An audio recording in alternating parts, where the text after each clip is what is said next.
to do things their own way. All right. Thanks for coming. This is seems like this thing gets a little bit more crowded every year. So it's I appreciate you. It makes a great day for the guys to come back. You always want a lot of energy around day one, report day. There's already anxiety. Just man, we're about to get started, but it makes it a big day for them.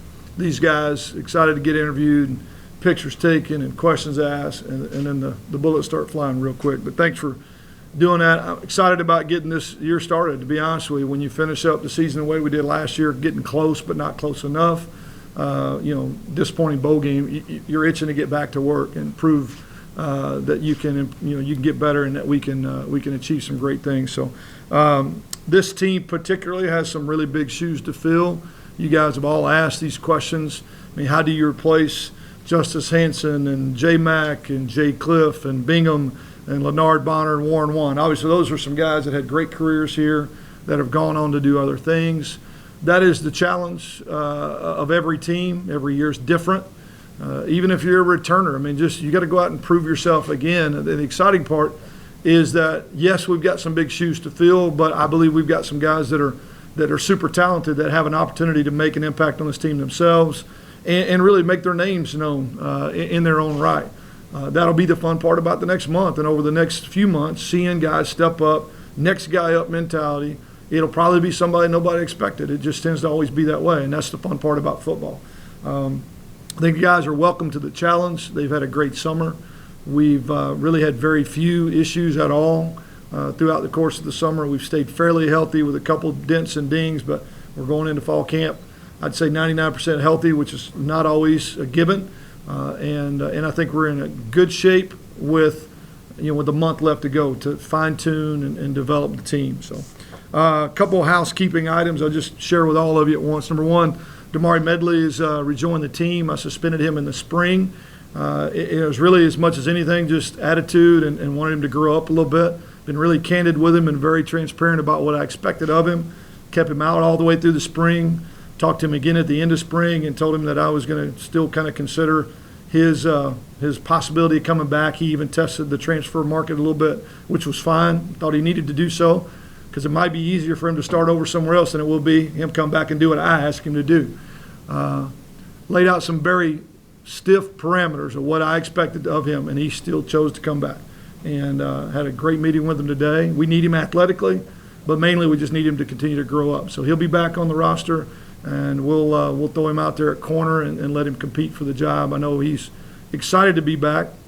I haven't been away from ball, but it comes at a good time with Javon Jones going down in the spring with the ACL. Javon Jones will be back with us, but he's obviously not going to be ready to play for a while. And we're happy to have him rehab him, but he won't be on the field for a while. Number two, just staff-wise, David Duggan will be named officially, I guess, if you don't know, as the assistant head football coach for the program. I don't know if we've ever really made that clear before. I think it's more important at this point in time than it has been in the past, just dealing with what my family is dealing with off the field. Met with the administration, Chuck, Terry, Kelly, all of us had good conversations over the course of the summer as things progressed with Wendy. I've kind of always wanted to make sure that we were super prepared. Pray for the best, but prepare for the worst. And, Dave is more than capable to step in at any point that he needed to. If I were pulled away for a meeting, a day, a press conference, or a few days at a time. Those are all in very, they're very real possibilities at some point through the next 4 months, and we just want to be prepared. We want to talk about it to the players before the summer was over. We met with the players before they left for their break, and I want to explain to them, same thing. We have a plan in place. Dave's been a head coach in his career. He's been with me for 5 years, and he absolutely knows what and how we would want to do things. So we got full support from everybody involved, from administration down and the players. And I tell you that to say this: if and when the time were to come that I would need to be gone from a press conference or a meeting or a practice, I don't want there to be an excuse for us to fall apart, and I don't want there to be a distraction. I want our guys prepared, our staff prepared to continue to move forward towards a goal, which is to find a way to win another title.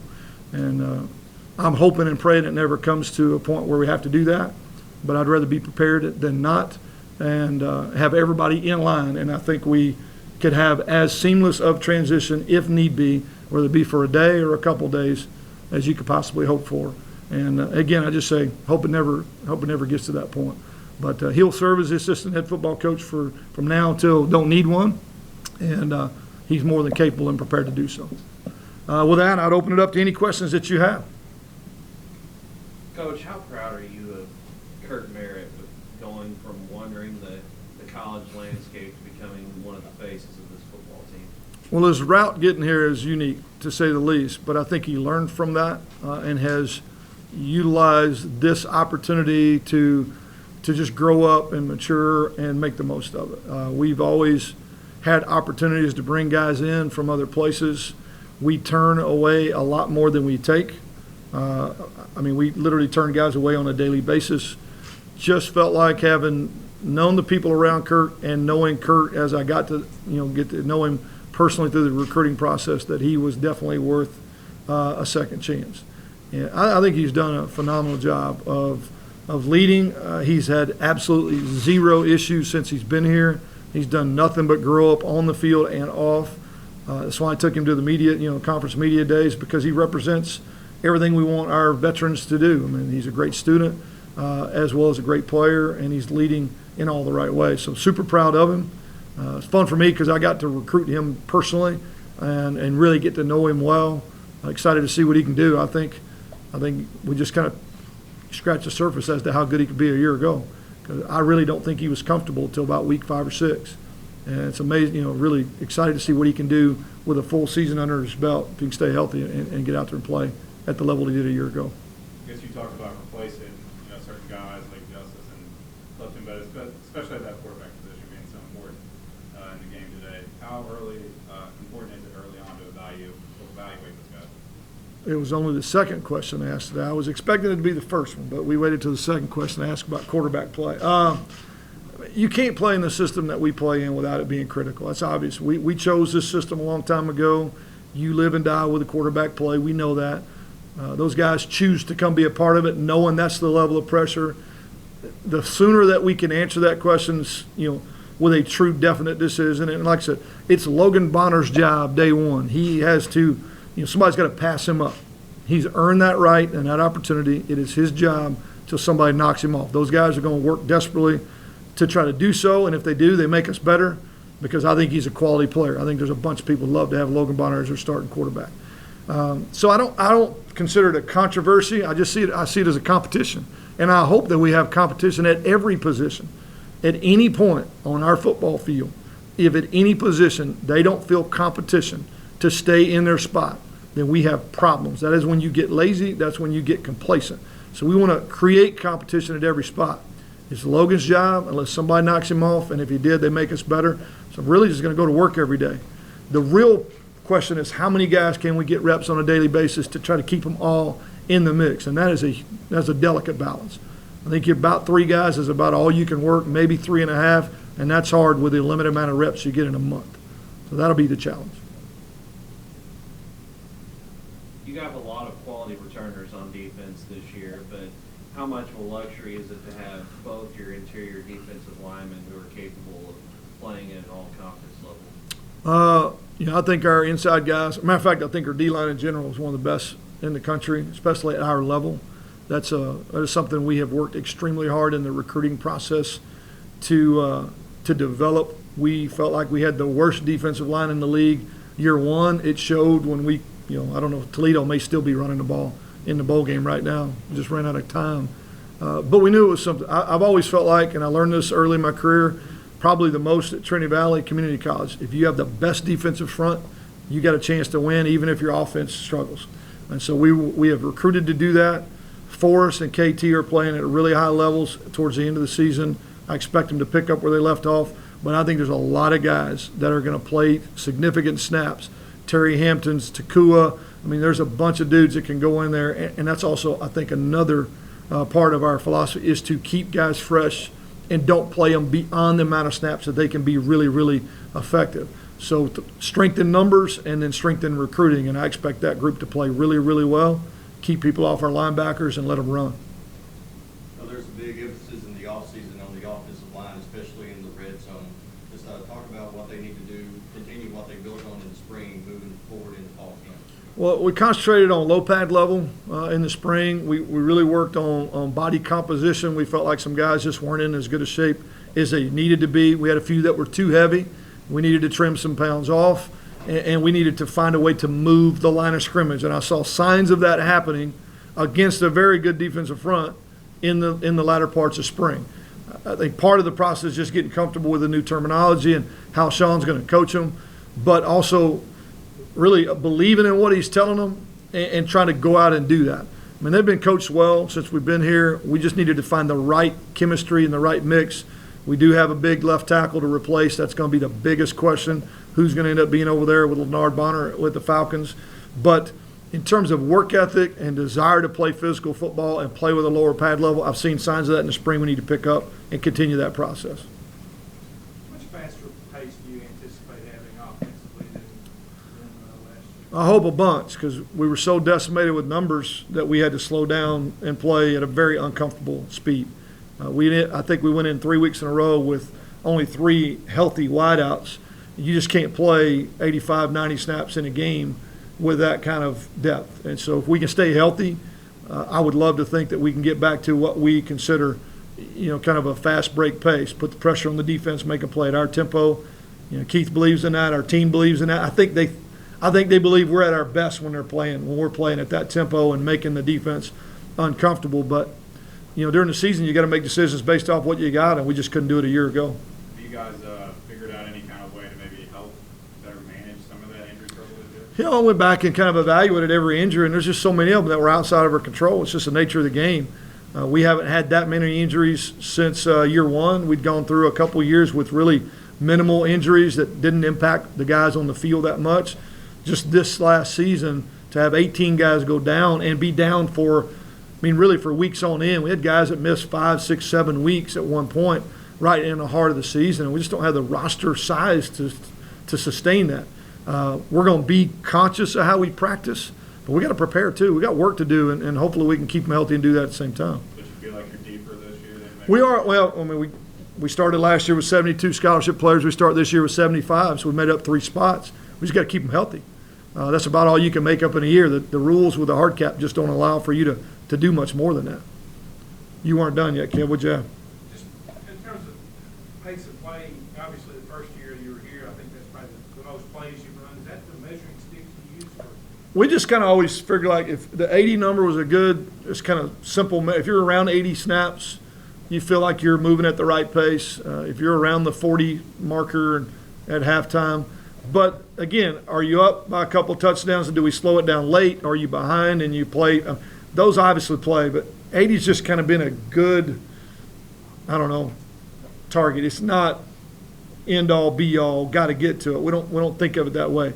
But when you look at the numbers, you got an idea. We're moving pretty much at the right pace. What are some of the changes? Obviously, Coach Hackendorf kind of you guys have worked together before, but what are some of the slight changes or differences you're going to have? Some of the changes I think are just personality of what Coach Heck will want to do, which is fine. Some of them have to do with the difference between Justice and the quarterbacks we have now with Logan. There were a couple things we're going to do, but all in all, it's honestly going to look pretty similar to what you've been seeing. He'll put his own personal flair. You'll see some different formation sets. You'll see a couple different combinations, but we're still gonna be balanced. We're still gonna play fast. We're still gonna get it to as many people as we can. Try to look to run the ball better in isolated situations where everybody knows we got to run it. That's the biggest improvement, I think. Finish in the red zone. And I'd like to think that we can just be a little bit more creative, and I blame myself, creative at finding great matchups. When you get Dahu in a one-on-one, Omar in a one-on-one, Kirk Merritt, those are some great matchups if we can be creative about that. And at times, I'm not sure I did a great job of that a year ago. The word now seems to be kind of one of the themes entering this season. What does that word mean? It's the only thing entering this season. Obviously we want to win a championship, but that game's going to be played in December, and we can only worry about right now today. And that's the focus we'll talk about. We talked about this in January, 198 days ago. We just want to take a one day at a time process. We want to concentrate on being the best we can be right now today, this meeting, this press conference, whatever rep we're taking, and just take a laser focus on being the best we can be at our jobs. And inside the word now, we talk about no excuses. We've got everything we need to be successful. We've been given every luxury we need to be successful. As soon as we move in that building, just the space and the teaching opportunity alone will be dramatically different. We want to be team oriented, others first. We want to think about an unselfish attitude, and we just want to go to work. And that's going to be the theme from day one till somebody plays in that game. We're hoping that's us. We put enough good nows in a row together, we got a good enough team to be in that game. Who are some of the guys on both sides of the football you thought stepped up into leadership roles during the spring and summer? Defensively, guys you would expect, Darian Jackson, B.J. Edmonds. That's why I took B.J. to the conference meeting. He's been a great leader for a while. Tajay Chambers has that personality he's making checks and communicating every snap. I thought Jerry Jacobs, William Bradley King, Forrest Merrill all did as well. They're underclassmen, but because of the ability on the field and how they played, I think they realized that they're in positions to really speak up when needed, and they did so. Offensively, it's exactly what you expect. Jacob Steele, Logan Bonner, Omar Bayless, Kurt Merritt. Honestly, even a guy like Marcel Murray, knowing he's a young guy but knows his role is going to be significant, I thought he did a great job of trying to lead by example. It's not so much what they say as how they act. I want the best players in the room to have the best work ethic on the field, and if they know that standard is there and they'll go out and do that, they'll make everybody else better without having to say a single word. Like you mentioned, the kicking position last week was kind of a big concern heading into camp. How do you see that shaking out here? It's going to be a competition. I mean, I know Blake Grupe wants to be the guy, and so does Aaron Sears. We brought Tristan Matson in to take their job. I mean, it was very clear. I said, Grupe, if you want it, you got to beat him out. We recruited him. He's a scholarship kicker. We brought him in to be the guy. I think people are under the impression that we don't scholarship specialists. I mean, Cody Grace was a recruited scholarship player. So was a couple of our kickers along the way that haven't been able to handle the pressure of college ball.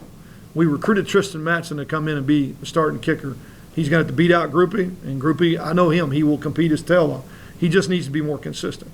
And hopefully really good competition will make one or the other one better and consistent enough to do a better job than what we've had in the past. It's just been too inconsistent for us to be as good as we want to be.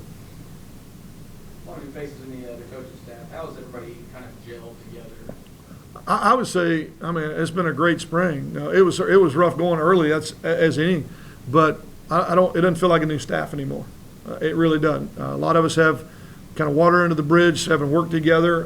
There were some connections with most of these guys coming in. Dave and Ed had worked together at Western Michigan.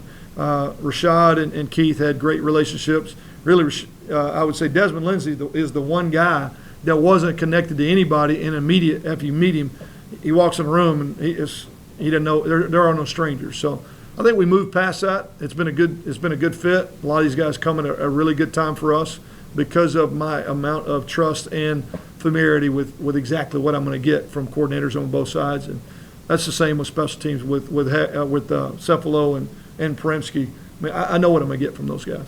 So I guess how's that helping you sort of kind of step into more of that CEO type of role?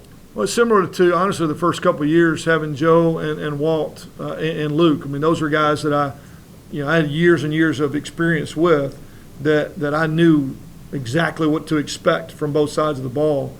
And it allowed me to truly step back and see things from a different vantage point. The last 2 years coaching the quarterbacks, calling the plays, I'll be honest, there's just you're isolated in a very limited spot. And I do believe there's things that got missed in other areas of the field that I could have affected in a positive way. So that allows me to get back in that role. And I do have complete trust that they'll do a great job without me having to be right there telling them exactly what to do all the time. And that lets them have freedom, perspective, and they're good coaches and they're well prepared. How much are you driving Marcel to build off that big freshman season? Just driving him, period. I mean, that's the whole goal. I want to drive everybody on the squad to be better, him included. He had a great year. Don't relax. Build on it. Everybody on our team, even the guy with the best stats, can improve. We want to continue to drive to improve. I mean, you look at the greatest to play some of the different sports along the way, and their willingness to continue to drive, even though they were all pro and knew they were going to be Hall of Famers and won multiple championships. Their ability to continue to get better towards the very end of their career. We want every guy on our team to strive to get better, and Marcel's no exception. What did you see in Brandon Joyner to bring him on staff in the official capacity? He just, from the minute he got back on staff with us, he's just like, hey, Coach, whatever I need to do, whatever you want me to do, true all in, red and black from head to toe. I think anytime you get a chance to see a guy take advantage of, again, a second opportunity, as he did, he'd been through a lot, he made some mistakes, make the most of it, and grow up. You definitely want to keep those kind of guys involved in your program. The relationship he has with our players, it was obvious to me that they did not want to let him go somewhere else. They wanted him part of this. And the day that I announced that he was going to be a full-time coach, I mean, it's the biggest just party on the field I've seen in a long time. They truly were excited to have him and excited for him. He'll grow up as a coach. He'll learn as he goes. We all did. But the energy he brings and just the passion for this place and our kids is just something you're not going to get if you go out and even if you bring in a guy that's a seasoned veteran. What are some of the things you just want to accomplish in this first week of fall camp? I'd like to get through the first week of camp without anybody getting hurt. We don't pull anything, nothing crazy. Really acclimate to the heat. They've been working, but it's not the same as what we're going to do. And just get a good evaluation of exactly where we are. I am hoping that we are going to pick up where we left off. We're not going to have to restart. Our goal is to go in, and the first few days are very similar to the first few days of spring ball. The installs and the terminology should be very similar. They went through it all summer on their own. I would like to see a very prepared, polished, ready to go to work football team. And if we can get that done out of the first few days, we will start building on that. That's the goal. And, that's what I expect we're going to get. You feel like this team can win a Sun Belt championship? Absolutely. I absolutely do. We need to stay healthy. But talent-wise, we're as talented as anybody in the league. At some positions, more talented. The spots that we're inexperienced, I feel good about what we've recruited. We need to eliminate a few mistakes that cost us some close losses in one possession games. We need to keep our head on straight and focus on the here and now, the today. And we need to stay healthy. We have to be able to sustain a long, tough season. And we can't lose our weapons midstream. And so we got to be smart about how we take care of our bodies and how we practice. But I absolutely think we can. It's exactly what I expect us to do. A couple nice weapons you get back in Davu Green and Bowling out there, receiver. How have they looked? Well, really good, really good. I thought Dahu favored the foot a little bit early in spring, as did Brandon with the knee, but right now they are completely 100%. And considering the fact that, going into the first game, I would have told you last year that Dahu was without a doubt one of our most explosive players. And to lose him for the season, that was obviously tough. Other guys stepped up, did a great job. But even Brandon Bowling, I think about the Alabama game and how many just one-on-one situations where he handled himself really, really well, option routes and through the middle for a young guy. I was really excited about what to expect from him through the season. That dynamic kind of 1-2 punch with him and Kurt was going to give us a lot of options, and when we lost that, it did hurt us. But I think both those guys, by game one, I wouldn't even consider that they had been hurt. I think they'll be full speed ready to go. They had great summers. What kind of weapon is Cody Grace? For you guys? Best I've been around in my career. I've seen guys punt it a long ways. I've seen guys that could gradually corner kick one. But to be as calm, mature, and as effective as he is on a consistent basis, I've not seen it. He is an unselfish guy, too, because we don't really let him uncork his leg and out-kick coverage. We strategically put it where we put it. He has more leg than he's using, but we set that record a year ago of negative 15 yards of punt returns because of the approach and because his willingness to give up yardage for the team. I'd like to think we can just let him uncork a few this year. Y'all seen him in pregame. I mean, he can kick it out of the stadium, but it just doesn't benefit us to play that way all the time because it creates explosive returns if you're not careful. He's going to play at the next level. I have no doubt. He is the best I've been around and absolutely one of the best in the country. I'm glad we got him at least for one more year. Does he get involved in any of the tackling drills? Heck no. Those guys are afraid of him tackling. He would do whatever we ask him to do, but no. Honestly, he won't kick until tomorrow. He has not kicked all summer. He had an accident early in the summer. Something was dropped on his toe. He's been without but it's probably the best thing because he will overkick. And had he been healthy, he probably would have overdone it. So he's been managing his body. He's in great shape. He'll start booting it again tomorrow, and you know the difference. When he hits it, everybody, you don't even have to be looking. You can just hear it come off the foot. You know who kicked it. Is that somebody who could kick field goals where he's good? No, that's just not his deal. He can punt it right-footed or left-footed, and he can do it standing still or running to his right and his left. But field goals is just a different swing for him. He probably could, but it would be, to me, it'd be really careless to try to get him into that. He is such a skilled punter. We're going to be fine. We recruited a really good kicker. Groupie's had a great summer. We're going to improve there. I'm going to be confident we're going to improve there. What are your expectations of Bonner? I mean, he's supposed to be the guy. What do you feel like he's going to do? I expect him to go out and pick our offense up right where it was and just continue to move forward and find a way to get the ball in the end zone and win games. He's a junior. He's not a freshman. He's had time to prepare. He's gotten better every time he's going on the field, Matt, when you think about how bad he looked against SMU when he wasn't supposed to go out there, the first couple series, to how he looked at the end of the game moving the ball, to how he responded against Coastal, when we threw him out there against Alabama, when we threw him out here against SEMO. Every time he's gone out, he's been better. And you have to expect that when he gets his opportunity by game one, he's going to be ready. He'll make some mistakes along the way. So did Justice, so did Freddie, so did Applin. We forget about those, but they all made mistakes along the way. We just want to learn from the mistakes, don't make them twice, protect the football, make the team better. I truly believe he's going to do that. He's skilled. He can do the job. Crickets. Anybody else?